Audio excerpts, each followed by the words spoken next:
সকাল সকাল নাস্তা করার পরে এখন এই তো রান্নাবান্নার জন্য চলে আসছি কিচেনে। রান্নাবান্না শুরু করে দিব। আজকে বেশি কিছু রান্না করব না, খালি মুরগির মাংসটাই রান্না করব। বাচ্চারা কয়েকদিন ধরে আমার জান্নাত আর কি বেশি করে মুরগির মাংস খেতে চাচ্ছিল, তো ভাবলাম যে ওর জন্য আর কি রান্না করে দিই। আসলে মুরগি আনাও হয় না আর রান্না করাও হয় না। তো ওদিনকে জান্নাতকে নিয়ে ডক্টরের কাছে গেছিলাম, সেখান থেকে আসার সময় আমি এই মুরগিটাকে নিয়ে আসছি। প্রায় 2.5 কেজির মতো ছিল, বড়ই ছিল মুরগিটা। তো ভাবলাম যে আজকে এটা রান্না করি। অর্ধেক ফ্রিজ থেকে বের করে বরফটা ছাড়িয়ে এখন ভালোভাবে আমি এটাকে ধুয়ে নিতেছিলাম। একটা একটা করে ভালোভাবে আমি ধুয়ে নিতেছিলাম যাতে কোনো প্রকারের না থাকে। এভাবে ব্রয়লার মুরগি তো একটু আজকে আমি এটাকে একবারে ভুনা ভুনা করবো। আলুও দিব, যেহেতু বাচ্চারা ভাতের সাথে আলু খাবে, তার জন্য আলু ধোয়াটাও হয়ে গেছে। এখন রান্না করার পালা, আমি আগে এটাকে ভেজে নিব। আসলে ব্রয়লার মুরগি সাধারণত সবাই ভেজেই রান্না করে, হলুদ মরিচ দিয়ে যেভাবে মাছ আর কি মেখে ভেজে রান্না করে, মুরগিটাও সেভাবেই ভেজে আর কি রান্না করা। তো ভাজার জন্য আমি এখানে সব মশলা দিয়ে একবারে ভালোভাবে মেখে নিব। আর আজকে আমার আদা রসুন বাটাও প্রায় একবারে শেষের পর্যায়ে। আর জিরার যে গুঁড়াটা সেটাও একদম নাই। তো আজকে আবার জিরা আমি ধুয়ে রোদ্রে শুকাইছি, যে জিরা এটা গুঁড়ি করবো, তা না হলে তো জিরার ভিতরে অনেক ময়লা থেকে যায়।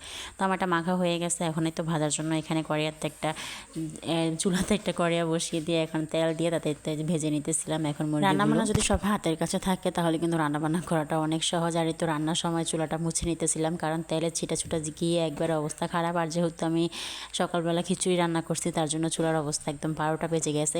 খিচুড়ি রান্না করি না, যখন খিচুড়িটা একদম হয়ে আসে তখন পুরো চুলা একবারে ছড়িয়ে ছিটিয়ে খিচুড়ি দিয়ে অবস্থা খারাপ হয়ে যায় চুলা। আর রান্না করার সময় যে চুলা অপরিষ্কার থাকে তাহলে একদম রান্না করতে ইচ্ছে করে না। তাই আগের এই চুলাটা ভালোভাবে মুছে নিলাম। মুছতে আমার এখানে আবার মুরগিগুলো একদম পুড়ে যাচ্ছিলো, তো এটা আবার একটু উল্টে নিলাম। উল্টে আমার ভাজা হয়ে গেছে, এখন বাকিগুলো ভেজে নিব। আসলে রান্নাবান্না যে আমি আগে পারতাম সেটা না, আমার এই 2-2.5 মাসেই আমার রান্নাবান্না টুকটাক যা শিখার আমি পারি, বা আমি টুকটাক একটু করতে পারি নিজেদের জন্য অন্তত হলেও। যাক, আমার সবগুলি ভাজা হয়ে গেছে। এখন এখানে পেঁয়াজ কুচি দিয়ে ভালোভাবে এটাকে করে নিব। বললাম না, মুরগি রান্না করার জন্য যেসব গরম মশলাগুলি লাগবে আর কি, সেগুলো প্যাকেট ছিল, বাট এভাবে আমার হাতে করা যে গুঁড়াটা সেটা ছিল না। তো এখন তো গুঁড়া করার জন্য সব কিছু কয়েকদিন করতেছে, দেখে এখন এগুলি গুঁড়ো করবো সব কিছু। এগুলো ধুয়ে টুয়ে তো বেছে গুঁড়ো করতে হয়, এভাবে গুঁড়ো করলে তার হয় না। তো আমার এখানে সব কিছু হয়ে গেছে। এখন তো আদা রসুন বাটা দিয়ে ভালোভাবে আমি এটা কিছুক্ষণ কষিয়ে নিব। টমেটোও দিয়ে দিলাম, টমেটো না দিলে তো মুরগির কালার সুন্দর আসবে না। তাই ভাবলাম যে একটা টমেটো দিয়ে দিই, তো টমেটো দিয়ে দিলাম। দিয়ে এখন ভালোভাবে যে গুঁড়া মশলাগুলি আছে না, ওগুলি এখন দিয়ে দিব। তেজপাতাও দিয়ে দিলাম, কয়টা লং, তারপরে গোলমরিচ, দারুচিনি, এগুলি সব দিয়ে দিলাম। আর আমার না রান্না করার ভিতরে লাড়ালাড়ি করাটা বেশি ভালো লাগে, এরকম নাড়াটা অনেক ভালো লাগে আমার কাছে।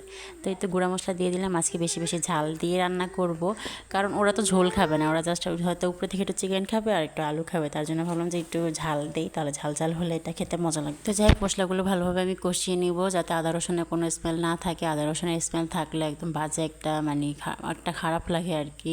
আমার কাছে অনেক খারাপ লাগে যখন তরকারিতে আদা রসুনের গন্ধ আসে তরকারি থেকে। তো যাই হোক, আমি এটা ভালোভাবে কষিয়ে টুষিয়ে নিলাম। তো এখন আমি এখানে ভেজে রাখা চিকেনগুলো দিয়ে দিব, দিয়ে ভালোভাবে এটাকে কষিয়ে নিব। আর আমার কাছে আমার আজকের এই মুরগি রান্নাটা আমার কাছে অনেক ভালো লাগছে। আমি এর আগে যে রান্না করছি সেটার থেকে আমার মনে হয়েছে আজকের রান্নাটা বেশি মজা লাগছে আমার কাছে। তো যাই হোক, আমি আমার বাচ্চাদেরকে সবসময় যে খিচুড়ি দিই বা ওদের জন্য আলাদা করে রান্না করি সেটা না, আমি যা খাই তা ওটা ওদেরকে খাওয়াই, কিন্তু হয়তো একটু ঝাল কম দিই বা কিছু, বা একটু আলু টালু বাড়িয়ে দিই, সেটাই আর কি। তা না হলে আলাদা করে সেরকম কখনোই রান্না করা হয় না। কষানো হয়ে গেছে, এখন তো কিছুক্ষণ ঢাকা দিয়ে রেখে দিব। এখন আমি আর কি আলু দিয়ে দিব কিছুক্ষণ নাড়াচাড়া করে। আসলে কি, মানুষ কিন্তু একটা পরিস্থিতিতে পড়েই সেখান থেকে শিক্ষা পায় বা সেখান থেকে শিখে। তো রান্নাবান্নাটা ঠিক এরকমই। আমি আগে তো এত বেশি পারতাম না বা করার সাহস পেতাম না যে আমার রান্না কীরকম না কীরকম হয়, বা আমি নিজে খেতে পারবো কিনা। তো যাক, এখন আলহামদুলিল্লাহ একটু একটু পারি, বা কাউকে যে রান্না করে খাওয়াতে পারবো সেটাও মনে হয় যে না পারবো, ভয় লাগে না অন্তত। তো যাই হোক, এখানে কিছুক্ষণ ঢাকনা দিয়ে রেখে দিয়েছিলাম আলু টালু দিয়ে। এখন তো ঝোলের পানি দিয়ে দিলাম, দিয়ে একদম ডিম আছে না মিডিয়াম আছে আর কি, ঢাকা দিয়ে রেখে দিব যাতে আস্তে আস্তে এটা পুরো সিদ্ধ হয়ে যায় ভিতরে। আজকের ভিডিওটা আর কোনো বড় করলাম না, আজকের মতো এতটুকু। সবাই ভালো থাকবেন, আল্লাহ হাফেজ। আর আমার 2টা বাচ্চার জন্য দোয়া করবেন।